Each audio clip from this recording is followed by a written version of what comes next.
Hello friends, मैं सतनाम सिंह आप सभी का स्वागत करता हूं द जीएस फाउंडर पर। और पिछले एक हफ्तों से थोड़ा सा तबीयत ठीक नहीं चल रही थी, इसी वजह से वीडियो नहीं आ पा रहा था। आज हम लोग, जैसा कि मैंने बोला था पिछली वीडियो में, कि हम लोग जल्द ही पॉलिटी के सिलेबस पे डिस्कशन करेंगे। डिस्कशन करने का मतलब ऐसे टॉपिक उठाएंगे या देखेंगे जो कि पेपर के पॉइंट ऑफ व्यू से बहुत ज़्यादा इम्पॉर्टेंट हैं। जैसा कि देख रहे हैं, मैंने यहाँ पे ब्रीफली सारे जो इम्पोर्टेंट टॉपिक हैं उसको नोट डाउन किया हुआ है, उसको यहाँ पे लिखा हुआ है। आज हम लोग यही देखने वाले हैं। और देखने से पहले मैं यही कहूँगा कि सिचुएशन अभी भी इंडिया की कुछ ज़्यादा बेहतर नहीं है।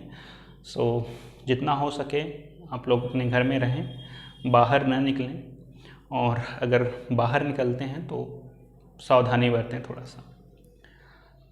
आइए हम लोग पॉलिटी का जो सिलेबस है, जो कि एग्ज़ाम के पर्सपेक्टिव से इम्पॉर्टेंट है, उसको देख लेते हैं, वनडे एग्ज़ाम के पर्सपेक्टिव से। देखिए, इंडियन पॉलिटी अपने आप में एक बहुत बड़ा सब्जेक्ट है, ठीक है, लेकिन उसमें से कुछ सेलेक्टेड टॉपिक ही होते हैं जो कि जहाँ से लगातार प्रश्न बनते हैं वनडे एग्ज़ाम में। मैंने बताया है कि अगर आप पीसीएस तक के भी अगर आप एग्ज़ाम देंगे, मैं पीटी तक की बात कर रहा हूँ, preliminary test, I am not talking about mains examination. PT की अगर बात करेंगे तो पीटी में भी कुछ इंपॉर्टेंट टॉपिक आपको इसमें से मिल जाएंगे, जिसमें गत वर्षों में लगातार यहाँ से प्रश्न देखने को मिले हैं। और किसी भी एग्ज़ाम में अगर आप बैठने जा रहे हैं, अपीयर होने जा रहे हैं, तो सबसे पहले आपको सिलेबस की जानकारी होनी चाहिए, चाहे वह कोई भी विषय, हिस्ट्री हो, ज्योग्राफी हो, पॉलिटी हो, साइंस हो, ठीक। अगर आपको भाई लगातार चीज़ों को देखते रहना है तो बात अलग है, लेकिन अगर डायरेक्ट पेपर क्वालिफाई करना है तो सबसे पहले आपको जो है कि ये पता होना चाहिए कि हमें क्या पढ़ना है और क्या नहीं पढ़ना है, यानी किस चीज़ से हमको बचना है और किस चीज़ को हमको अपनाना है। तो वही चीज़ है, इसी वजह से सिलेबस डिस्कशन इम्पॉर्टेंट हो जाता है। सिलेबस डिस्कशन में आज हम लोग ये देख लेंगे कि इंडियन पॉलिटी में भारत का संवैधानिक विकास, कॉन्स्टिट्यूशनल डेवलपमेंट ऑफ इंडिया कैसे होता है। अब देखिए, ये वाला जो टॉपिक है ये 1773 के रेगुलेटिंग एक्ट से शुरू होगा, ठीक। 1773 के रेगुलेटिंग एक्ट से शुरू होगा, तो इसमें बहुत सारी चीज़ें हैं।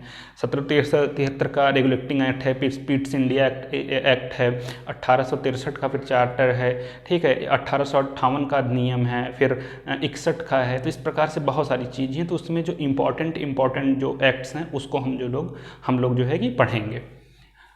और उसके बाद फिर हम लोग देखेंगे कि हमारे संविधान पर विदेशी प्रभाव, यानी विदेशी प्रभाव का मतलब जो हमारा संविधान है उसमें से विदेशों से कौन कौन सी चीज़ों को शामिल किया गया है, जैसे नीति निर्देशक तत्व हो गए, या मौलिक अधिकार हो गए, फंडामेंटल ड्यूटीज़ हो गई।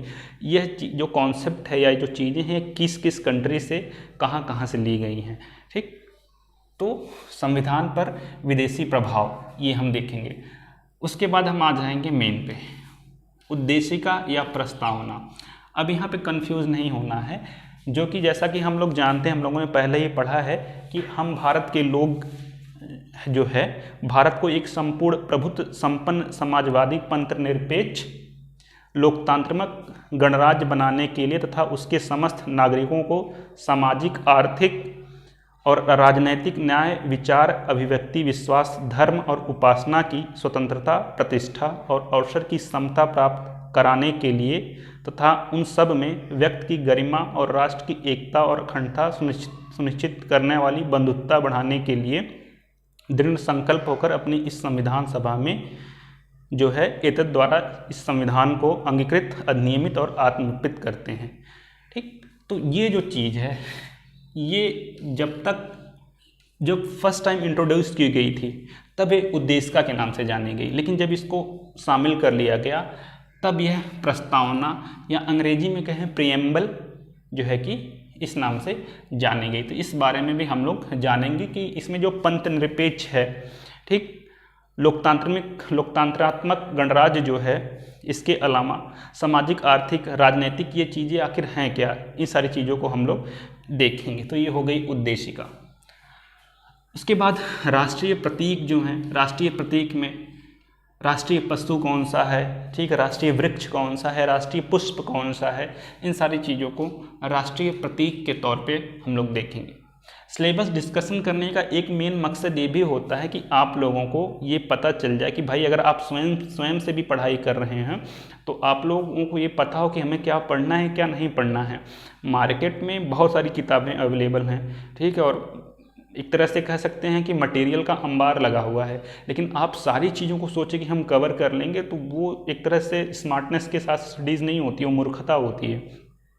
आपको ये पता होना चाहिए कि कौन सी चीज़ पढ़नी है और किस चीज़ को छोड़ना, जैसा कि मैंने पहले कहा था, तो वही चीज़ है।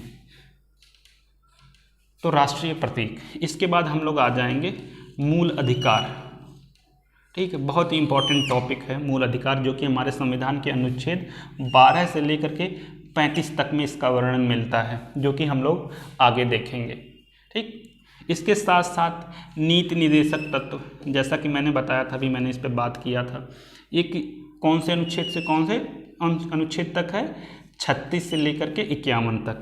डायरेक्टिव ऑफ प्रिंसिपल इसको कहते हैं, कहाँ से लिया गया है, आयरलैंड से। तो नीति निर्देशक तत्व, उसके बाद मूल कर्तव्य हो गया, यानी किसी देश का नागरिक होने के नाते एक नागरिक का किसी देश के प्रति क्या कर्तव्य हैं, क्या फर्ज बनते हैं, वह हैं आपके मूल कर्तव्य या फंडामेंटल ड्यूटीज़, जो कि 51 ए, यानी इसी में एक पार्ट जोड़ करके अनुच्छेद 51 ए कर दिया गया, वह है मूल कर्तव्य। इसके बाद आ जाएंगे हम लोग जो इम्पोर्टेंट चीज़ें और हैं, राष्ट्रपति और उपराष्ट्रपति, ठीक। तो ये 52 से लेकर के 78 तक दोनों इसी में मेंशन हैं, इसी में इसको कवर कर लिया जा सकता है। उसके बाद है महान्यायवादी और CAG, controller and auditor general of India, जो कि अनुच्छेद 76 से इसका संबंध है। इसके बाद हमारी है संसद। अब देखिए ये जो टॉपिक जो हैं, जैसा कि मैंने यहाँ पे तो लिख दिया है 52 से लेकर 78 तक, लेकिन ये राष्ट्रपति, उपराष्ट्रपति, संसद, ये महान्यायवादी, ये आपस में एकदम से जुड़े हुए टॉपिक हैं। तो ये नहीं कहा जा सकता सर आपने यहाँ पे ये चीज़ बोली, वहाँ पे आप अलग बोल रहे हैं, ठीक। जब हम लोग टॉपिक कवर करेंगे तो एक एक टॉपिक को उठा करके मैं ब्रीफली डिस्कस करते हुए यहाँ पे बताते हुए आपको चलूँगा। तो जैसा कि आप लोग जानते हैं, संसद हमारी जो है, एक होता है लोकसभा और राज्यसभा, इसके साथ साथ राष्ट्रपति से मिलकर के हमारी संसद बनती, हमारी संसद का निर्माण होता है। ये उच्च सदन होता है, ये निम्न सदन होता है, ये उच्च सदन होता है और ये निम्न सदन होता है। इस पे हम लोग जब पढ़ेंगे इसको तो देखेंगे। आगे फिर है सर्वोच्च न्यायालय, जिसका संबंध किससे है, अनुच्छेद 124 से। अगर आप देखेंगे इंडियन कॉन्स्टिट्यूशन का, अगर आप लोग अनुच्छेद ही पढ़ना शुरू करेंगे तो उसमें ही सारी चीज़ें आपको मिलती चली जाएंगी, ठीक है। और हम लोग अनुच्छेद पे, भारत के संविधान के भाग और अनुच्छेद, इसके साथ साथ अनुसूचियों पे जो वो एक अलग टॉपिक है, उसको हम लोग अलग तरीके से देखेंगे, उसके साथ अलग तरीके से डील करेंगे, ठीक। सर्वोच्च न्यायालय, इसके साथ साथ फिर आगे हम देखेंगे राज्यों के लिए राज्यपाल। राज्यपाल की नियुक्ति कौन करता है, राष्ट्रपति करता है, राष्ट्रपति करता है। इसके बाद राज्य विधानमंडल, जैसे संसद है केंद्र स्तर पे, वैसे राज्यों में राज्य विधानमंडल है, ठीक है। तो विधानसभा होता है और विधान परिषद, ये कुछ विधान परिषद भारत के कुछ ही राज्यों में है, बाकी जगह बस विधानसभा से ही काम चलता है। इसके साथ साथ राज्यपाल, जैसे संसद में राष्ट्रपति वैसे यहाँ पे राज्यपाल होता है। उसके बाद उच्च न्यायालय आ जाएगा, यानी राज्यों के स्तर पे उच्च न्यायालय जो होता है, जिसका संबंध किससे है, 216 से, अनुच्छेद 216 से। तो कई बार ऐसे प्रश्न बनते हैं कि उच्च न्यायालय का संबंध निम्नलिखित में से किस अनुच्छेद से है, या उच्चतम न्यायालय या सर्वोच्च न्यायालय का संबंध निम्नलिखित में से किस अनुच्छेद से है। तो ये आपको अनुच्छेद मोस्टली याद होने चाहिए। अगर आप लोग अनुच्छेद ठीक से याद कर ले रहे हैं तो आपकी जो पॉलिटी की तैयारी मान के चलिए 75% के आसपास आपकी हो गई है, और आप पेपर में अच्छा परफॉर्मेंस कर सकते हैं। अगर 8 से 10 क्वेश्चन पेपर में आता है तो मान के चलिए आप 6 से 7-8 क्वेश्चन या 6 से 7 क्वेश्चन मान के चलिए आप ठीक ठाक करके आ जाएंगे। इसके बाद जो है वित्त आयोग है, जिसका संबंध अनुच्छेद 280 से है। तो वित्त आयोग जो है ये राष्ट्रपति बनवाता है, जो कि एक संवैधानिक निकाय है। इसका काम क्या है? इसका काम है कि केंद्र द्वारा जो कर इकट्ठा किया जाता है उसको जो है कि राज्यों के साथ बंटवारा किस प्रकार से किया जाए। यह है प्रत्येक 5 वर्षों के लिए बनता है वित्त आयोग। तो ये चीज़ें हैं। अगला है चुनाव आयोग, यानी देश भर में जो चुनाव होते हैं उसको ठीक प्रकार से कैसे संपन्न करवाना, कैसे एलोकेशन वगैरह जो होती हैं वो सारी चीज़ें चुनाव आयोग द्वारा करवाई जाती हैं, जिसका संबंध अनुच्छेद 324 से लेकर के 329 तक है। तो ये कुछ इम्पॉर्टेंट टॉपिक हैं। मैं ये नहीं कह रहा हूँ कि बस यही इम्पॉर्टेंट है, लेकिन जहाँ से अधिकतर प्रश्न सबसे ज़्यादा बनते हैं वो यही चीज़ है। इसके अलावा भी जो बहुत सारी चीज़ें होंगी उसको भी मैं साइड बाय साइड डिस्कस करता हुआ चलूँगा।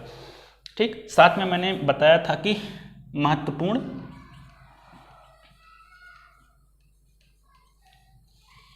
अनुच्छेद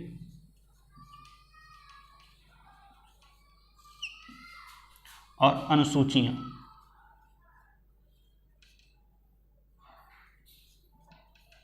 ठीक है, इन सब विषयों पे भी हम लोग देखेंगे। जो भी जितनी भी अनुसूचियाँ हैं, महत्वपूर्ण अनुच्छेद हैं, उन सब चीज़ों को भी हम लोग देखते हुए चलेंगे।